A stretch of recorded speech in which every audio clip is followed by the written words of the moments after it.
The Poultry Network podcast is brought to you by Poultry Network, the UK's digital resource for the poultry sector. Alongside the podcast, we of course have our website and our New Look newsletter, delivering a weekly digest of news, market insight, technical features and industry analysis straight to your inbox, whatever part of the poultry sector you work in, whether you're a producer, an integrator, egg packer or a business within the supply chain across the UK. If you're involved in poultry, it's completely free to read and subscribe. Visit Poultry Network, that's just poultry.network, in your browser and input your email. Once you have, make sure we are added to your contacts or safe sender list to ensure you never miss an episode. And if you're a business supplying products or services to the sector, why not advertise where your customers already are? To discuss podcast sponsorship, newsletter placements or digital campaigns, email jake@dmediagroup.com. Poultry Network, unrivaled insights into commercial poultry production.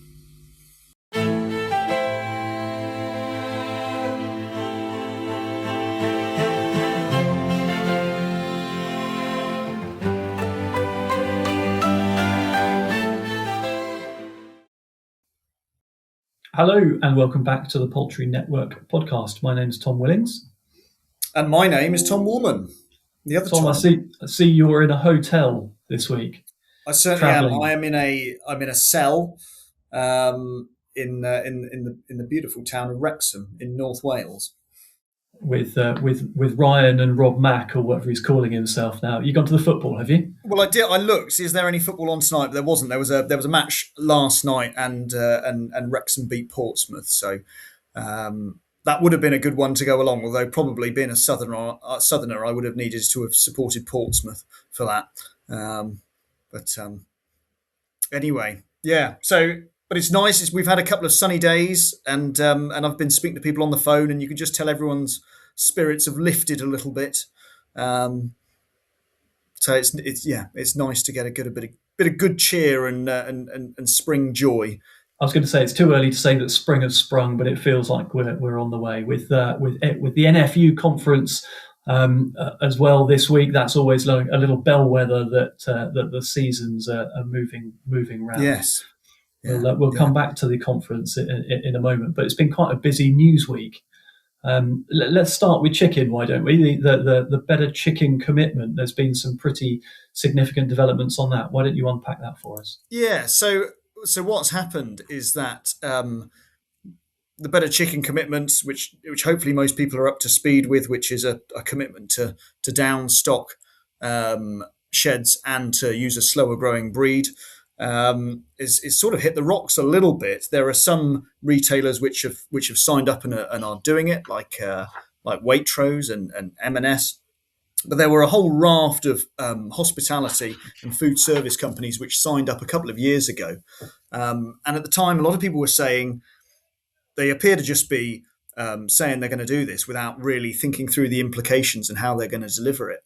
And to an extent, it looks like the chickens have come home to roost, if you pardon the pun. Have you been working on that? This week, UK Hospitality, which is sort of trade body for hospitality, came out with a statement, and there are various businesses, 18 different brands that people would know, including KFC and Nando's, which came out and said that they're going to have to step away from the better chicken commitment for a whole raft of reasons.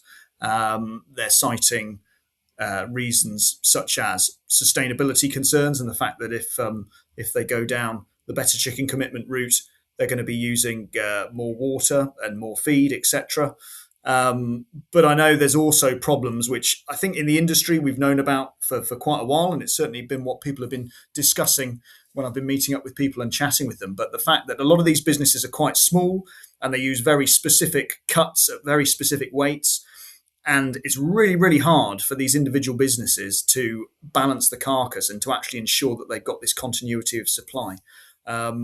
So I think this is really recognition from the hospitality sector and from a lot of the big businesses there that are saying, look, we wanted to go down this route, but actually it's difficult. And I think it's good that they've come together and they've come out as one, because if we cast our minds back, KFC let slip, maybe that's the politest way of putting it, at a conference that they didn't think they were going to be able to achieve the better chicken commitment. That was quite a while ago now, wasn't it? It was sort of 2024 that they came out and said, it was. We're not so sure. But they're still involved in the news this week as a complete sort of removal from the. They are, but I suppose what's positive now is that they've come out and they've justified their position, and they've been able to provide a rationale, really. And what they've said they're going to do as well is they're going to create a sustainable chicken forum, which is going to look at how to produce chicken more sustainably as an alternative to the better chicken commitment. So it's not that they're just stepping away from it and saying, we can't do anything. They are saying, right, we're not going to go down the BCC route, but this is what we're going to do instead. So, and there were a number of people that came out and publicly supported what was being done. People like Reg Smith, who's a poultry consultant and has worked in the industry for many, many years. Vets, Dr. Louise Manning, or Professor Louise Manning, actually, I believe, from the University of Lincoln, who's an incredibly knowledgeable person when it comes to chicken and chicken's place within food systems. So, yes, I think it's certainly a step. Well, it's not a step forward, is it? It's a sidestep, but I think probably some of these businesses have done it as well as they could do without getting too much egg on their face. And do you think the 18 brand names, the 8 food conglomerates or umbrella organisations, is that the end of it, or would you expect there to be more that come out in time?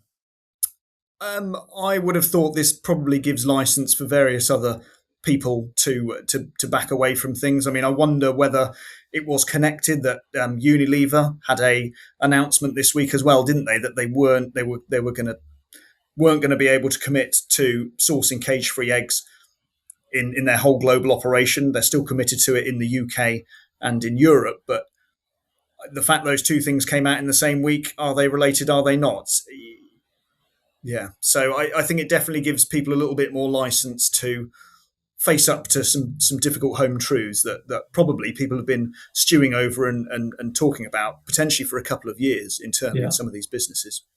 It slightly points to, organisations making forward-looking commitments without having fully worked through what the ramifications are going to be, or understanding some of the ramifications, and then, blithely carrying on, believing that they can be, resolved with just a little bit of pressure here or a bit more money there. Which almost politely brings us on to the government's consultation on the banning of the use of cages in laying hens, doesn't it? Yeah. What's interesting though, when you compare these two topics, is the environmental aspect of it. You've got the rowing back might not be quite the right word, because as you say, there is still sustainability progress. There's still welfare progress being made by not being part of the better chicken commitment, but by being part of the sustainable. What was it? The SFC? Is that right? Was that the? I'm sure that was the right term. The association with environmental measures. Slower growing chicken does not equal a better for the planet or a planetary solution. Yet the environmental aspect doesn't come into the cage ban at all on eggs, when you'd think that there would equally be quite a strong argument there, or certainly an angle on the environmental aspect. Whereas instead that just seems to be, well, wherever the pressure is coming from, that pressure remains, and UK government are ploughing on, and apparently with a 5-year time frame. So I was going to say I've filled out 2 government consultations this week, one of which was the proposed ban on colony cages. The other one is a consultation on castration and tail docking in sheep, which obviously as a big time sheep farmer myself with 10 ewes, I'd almost say shepherd, Tom. I'm a shepherd. Well, I am a wool man, aren't I? So very good. If you cut me open, there's something white and springy inside. I don't know. Maybe not. Maybe that's probably an image that people don't want. But they were remarkably different, these consultations. So the one that was looking at lamb welfare had a huge amount of information that was based on the latest scientific research, and they were saying this is what the position has been historically, and this is what the latest scientific research is, and this is why we think it's appropriate to look at changing what we're doing around welfare. In contrast, the Laying-hen consultation had absolutely nothing to do with the latest scientific research. In terms of justification and the background, what there was a long list of surveys and of petitions that represented what the general public think about cage production. And so clearly it is public perception as opposed to facts about welfare that is driving the government at this time. The government are struggling in the polls, aren't they? And they desperately need some things that are going to land and are going to be things that they can point to and say, well, look at this good thing that we've done. But I don't think really they've thought through the consequences. When you look at 5 years, 5 years is absolutely nothing. If you're going to pull the rug out from 14% of UK egg production, which is what colony cages are, in 5 years. Yeah, but the 5-year time frame is only one part of the equation. The other part is what's happening abroad, what's happening in the rest of our market, and the egg market is arguably a global one. Certainly for us, what goes on in Europe is going to directly affect what goes on these shores.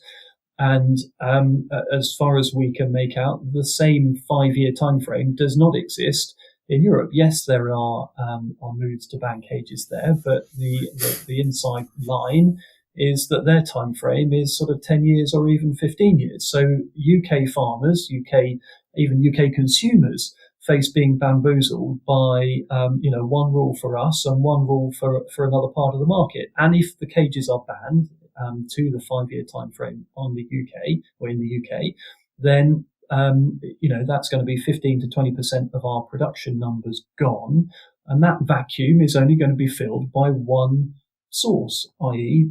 European production. So we're back to having the same old discussion about the lack of a level playing field and making regulation for this country that simply undermines our farmers, our food producers, and opens the door to production standards from abroad that are no longer legal here. It's nonsensical.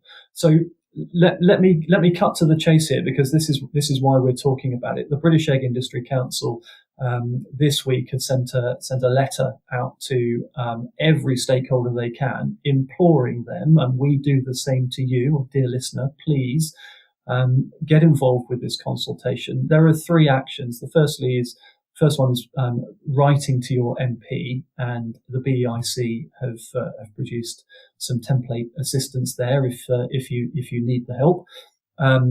Write to your MP, explain your perspective on the situation. Secondly, reply to the government's formal consultation, and then thirdly, if you wouldn't mind, let the BEIC know the action that you've taken, so that they've got a decent handle on the number of people that have got involved. But time here is tight. The consultation for the government ends on the 9th of March. So what is that? A little over 2 weeks. Sorry, under 2 weeks as we are recording today, to get that consultation back. But yeah, anybody that is involved with poultry, please do get involved with this consultation. Yeah, brilliant. I mean, just to, I guess, play devil's advocate, if I'm a free range farmer, and this is playing devil's advocate, so please take this comment with a pinch of salt. If I'm a free range farmer and I'm thinking, well, this is going to create loads more demand for my product, what are free range farmers' motivations for engaging with this? What is the value in having different systems of production in the UK? Because I know there is one in terms of having different tiers, but could you just unpack that and explain that to me a little bit? Yeah, I think if you're a free range producer right now, then you are sort of mid-tier as far as the welfare hierarchy goes, and you've got some comfort of knowing that if there's going to be a spotlight shone on animal welfare, in all likelihood, it's going to be directed at the birds that are housed indoors, either in the enriched colony cage, or if that were no more, then into the barn system. Barn hasn't really taken off as a production system, certainly from my perspective. If I cast my mind back a decade ago, when the supermarkets started with their kind of voluntary move away from cages, or signposting that by 2025 they would be coming out of cages, the expectation was that there would be close to an equivalent volume transition from cage into barn, and if anything, a concern that there would be an overlap. As we saw when the legislative change took place in 2012, there were still old battery cages in production right the way up to the last hour of the law change, and that brought about some surplus. In this instance, there hasn't been a commitment through the line from the buyers, whether that's supermarket or food service, to support massive investment necessary to convert large numbers of birds from enriched colony into barn. So barn is as it stands at the moment, and maybe this legislative change will be the catalyst for more investment into barn. But barn feels as though it could go down the route of being supplied by European sources. So free range farmers stand being potentially almost the lowest common denominator in the market, and I'm not sure that that's quite where anybody who's involved with free range or has been involved with free range production over the last 30-40 years would ever have seen what ostensibly started out as the highest welfare standard, with greatest respect to the organic farmers out there. But a hierarchy, the option or the ability to give a consumer choice and that hierarchy of product value, I'd say is a very positive thing. And the reverse, actually, Tom. The removal of that choice, I think quite a difficult thing to get to grips with. We're forcing inflation on a group of consumers that arguably say one thing, that they do want higher welfare, but the evidence that they actually are primarily motivated by price is all too evident. And I'm going to refer to the NFU conference that there's a very, very impressive lady speaking from the poultry working group in Brussels called AVEC, and they're sort of an umbrella organisation for all things poultry out there. And she referred to a survey that the European Commission had undertaken with a whole host of consumers, asking them would they value higher standards of animal welfare. And of course, the violent response is yes. 83% that was quoted came back favourable. Yes, we want higher welfare.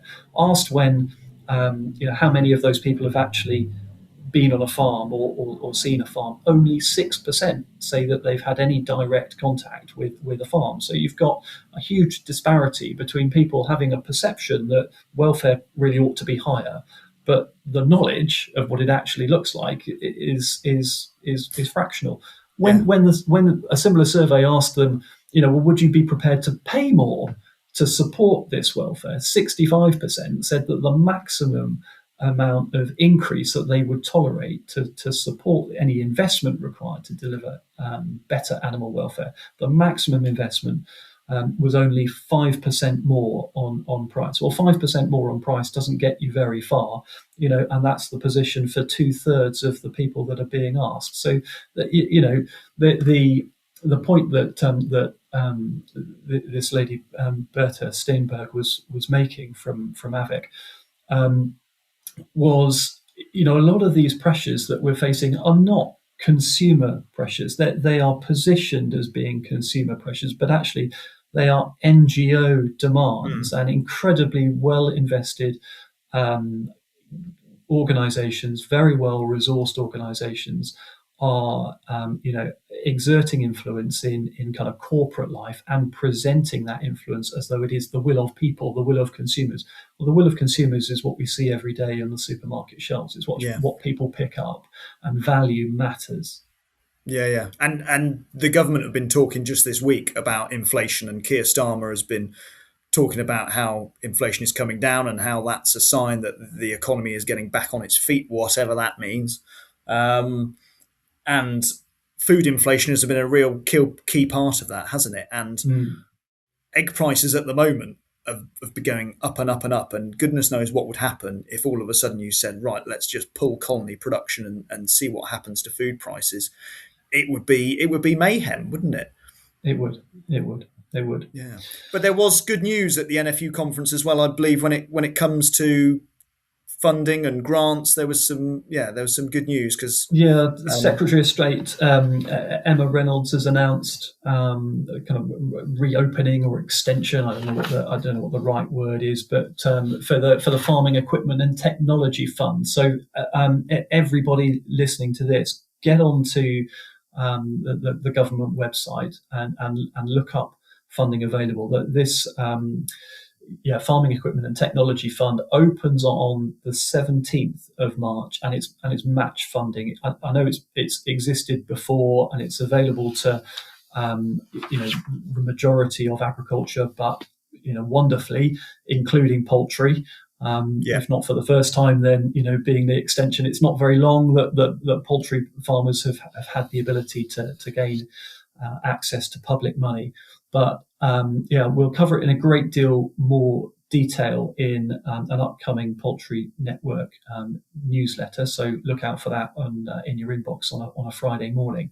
But 120 million quid, I think 50 million quid towards that technology fund I've mentioned, another 70 million quid towards the Farm Innovation Programme. But do look it up and see what you could be supported with by way of investment. And as I say, it covers everything from welfare enhancements and technology and sensors and curtains and split feeding bits and bobs. There's everything from a few hundred quid to 10 or 15,000 pounds worth of funding, depending on the project that you might have available. So it's worth investigating. Please go and have a look online. Yeah, and certainly I've seen people invest in a whole range of things, from drinkers and lights and even egg packers, and it's a real opportunity to add further value to your business. And I guess we could end where we were starting off, talking about welfare. Some of these things can have a really positive impact on welfare as well, compared to if you've got old and broken down equipment on your farm at the moment.